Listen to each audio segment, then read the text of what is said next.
Hello. Good morning, everyone. Thank you very much for attending one more press conference at TIFF 2010, our 35th anniversary. A couple of housekeeping notes for you guys. Take your pictures. They're going to be standing here for 1 minute. Then, if you don't mind moving to the sides and to the back once I give you the sign. For you media answering the questions, if you don't mind standing. I mean, you guys have not been standing lately, so just stand, ask your question, announce who you work for. Please leave some space. Hello? Please leave some space for the volunteers. And no flashes are allowed during the press conferences. Please switch your mobiles off. Just always reminding you that this is all being broadcast at bell.ca/movie lover and available on your smartphone on Bell Network. I would very much like to welcome on stage the director, the screenwriter, the actor, the author, and the producers of Never Let Me Go, and moderator Henri Béard.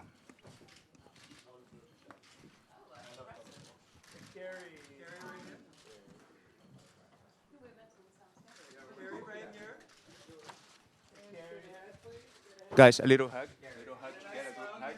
Yes. A little hug together. Yeah.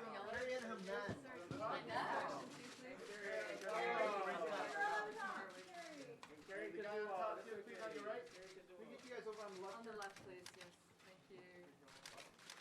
Gary, for me right here. Gary, at the top, please, over here. Gary, can you all shake hands, please? Right here. Full smile, Gary. Thank you. Here, guys. Everybody, Gary, right up here. Right beside him. To your right, please. Thank you, guys. Please take your seats. Thank you.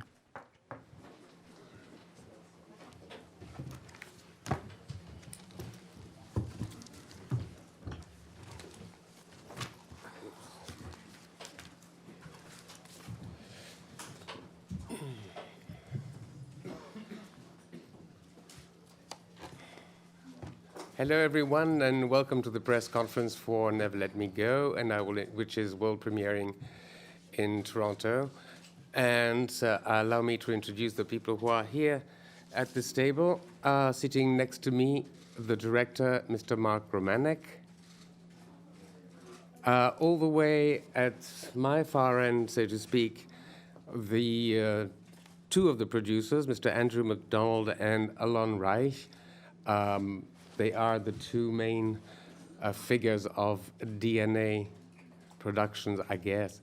It is more than appropriate once you've seen the film. Sitting next to them, the script writer, Mr. Alex Garland. Sitting next to him, representing the cast, Miss Carey Mulligan. And sitting next to her, the man without whom none of us would be here today, Mr. Kazuo Ishiguro. And I guess I'll throw the first question to you, Mr. Ishiguro. More often than not, when a novelist is asked whether the script followed the original novel closely, the answer is about as closely as a mugger his victim. Obviously, the fact that you're here today with us and the fact that you are also on the credits as part of the... You're what, executive producer? Yeah, I guess so. Indicates that this is an exception. So if you wouldn't mind taking us, starting with you, but all of you, sort of, so to speak, in order of appearance, how we went from the book to the script, to the film. Well, I think the whole project started with myself and Alex Garland. We live in the same neighborhood in London. And we started to meet up, for informal lunches and teas and coffees like that, probably about 13 years ago when Alex published a book called The Beach. And I was very alarmed that this brilliant new novelist had appeared on the block, and I wanted to check him out.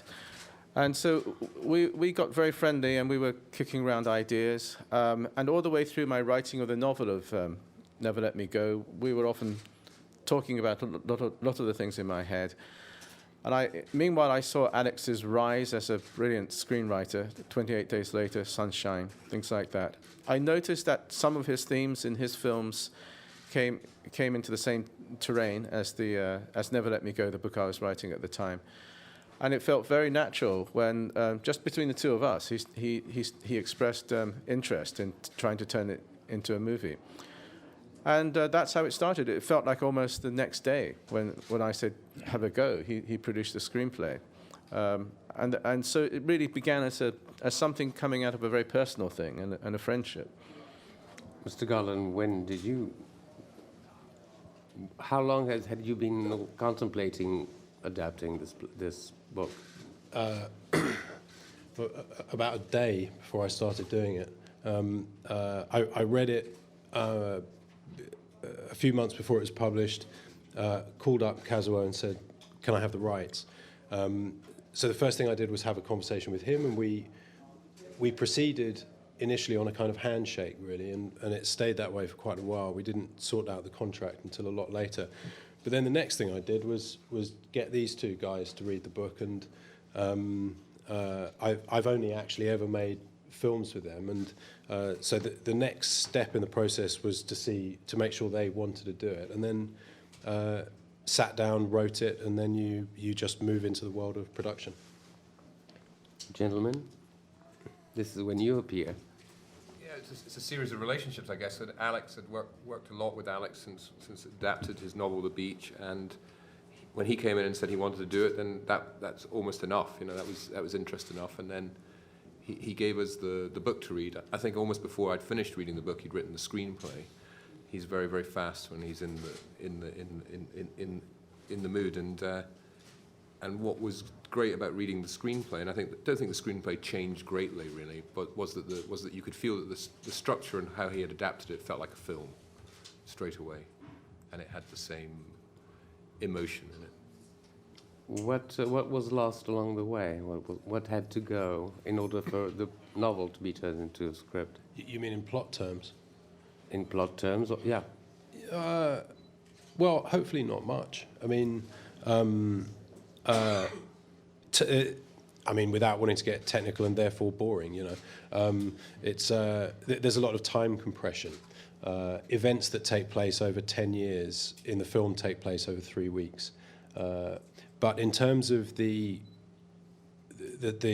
I suppose the standout or iconic visual moments or scenes or key points of character development, I think we hope they're all there pretty much. Of course, some people won't feel that, but I'd stand by that.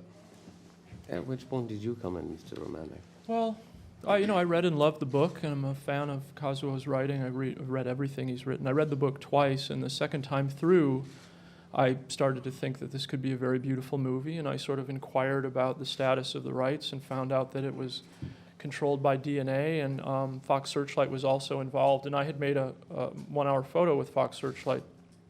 So I contacted them, and they put me in touch with Andrew and Alon and Alex, and I had a meeting with them. I really campaigned for the job because I loved the book. I was very moved by it. And when I read Alex's script, I felt that he had really done a deft job of making it seem like it could work as a movie. So I just really campaigned for the job. I had a meeting with them and told them how I would approach it. I guess it seemed to dovetail with what they were hoping for it to be. So far, no actor had been approached, I suppose, or had Miss Mulligan already come on board? Not at that point. We had then when we agreed to make the film together, which was a very happy day for me. We started the process of making the film, and the first step was casting it. And the casting the part of Kathy is absolutely crucial. So everything and everyone around you rested on the choice of the actress who was going to play, I assume. Kathy, or am I wrong? No, I mean, we felt we needed to find our Kathy first, and then and sort of work from that as the center of the film. So how did you get on board, Miss Mulligan? I came on February last year. I'd been in New York. I'd been doing a play, so I hadn't been able to audition, or it sort of I hadn't been around the script. And I met Mark and Alon. I read it and I loved it. I'd read the book when it came out. And I thought the adaptation was amazing, and I was obsessed with the voiceover. And so I went in and met Mark and Alon and did the voiceover as the audition, and then they let me have it. We'll take a first question here, and then a second question there. Good morning, Nina Ree from... Yeah, that's fine. Go ahead. Okay. Mina Reef from Global News. It's a two-pronged question. So first to Ms. Carrie Mulligan, and then to either Andrew, Alain, or Mark, whoever can answer it. You guys have been in town for, I believe this is going on 3 days now because it premiered on Saturday, doing a story about TIFF parties. So I know part of your job is to obviously mingle and show up for these appearances. As a very famous actress right now, what is it like going to these parties? Is it, you have to make an appearance and leave, or is it an opportunity to mug for the cameras but also network behind the scenes, and also later for either the director or the producers? I've spoken to unknown talent yet, and they say that the parties are the big thing for them because they're hoping to connect with people who can give them future roles later on. So, do you keep your eye out for that kind of thing? They're all in bed at 9. I'm sorry. I really am in bed at 9. No, I don't know. The parties, they're nice if you're with your crowd, really. It's nice to celebrate the film together. I mean, we went to a party after our screening and sort of sat around together. But no, I feel like I don't really enjoy the sort of networking thing. I sort of think if I'm going to meet somebody, it should be for a job where I can audition and act. And I don't think my personality is going to impress anyone to give me a job. So, no, I enjoy them just to be with the group that we're with, but not really to sort of meet anybody else. Or... Are you always conscious that people are watching you? No, not really. I mean, there's like 1 million really famous people here, and I'm probably the least of them. So I'm not the most interesting person in the room. Gentlemen? I'm not really a party guy, but the thing that I like about some of them is that I get to run into filmmaker friends and colleagues of mine, and we're all so busy all the time that to actually be in the same room is something of a miracle. So I get to spend a half an hour, chatting with Danny Boyle and Darren Aronofsky, and these guys are friends of mine, but we never get to see each other. So that's the bonus for me. I think it's hard necessarily to talent spot. But it's the film festival. It is a fantastic way of spending time with people who also make films, and it's inspiring in that way. And you connect with people you don't know who have made films you admire, and people who are in films that you admire. But I don't think you're really necessarily connecting at a party with actors